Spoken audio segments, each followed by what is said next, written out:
بسم اللہ الرحمن الرحیم۔ اردو صرفی تمام کتابوں میں اجوف یائی ماضی مجہول کے آخری 9 صیغے غلط لکھے ہوتے ہیں۔ ان آخری 9 صیغوں کے فا کلمہ پر زیر لگی ہوتی ہے، یہ بالکل غلط ہے۔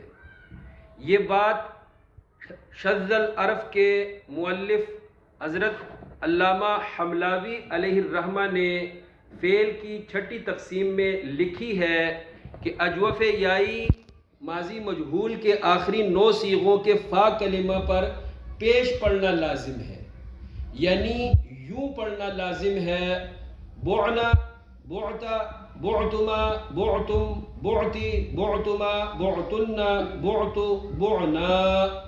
ایسے پڑھنا واجب ہے، لازم ہے، اور دلیل یہ دی ہے تاکہ ماضی معروف اور ماضی مجہول میں فرق ہو سکے۔ عزیز ساتھیوں، یقین کریں یہ جو کتاب ہے شذ العرف، یہ آنکھیں کھول دینے والی کتاب ہے، لہٰذا ضرور اپنے مطالعے میں اس کو شامل کریں۔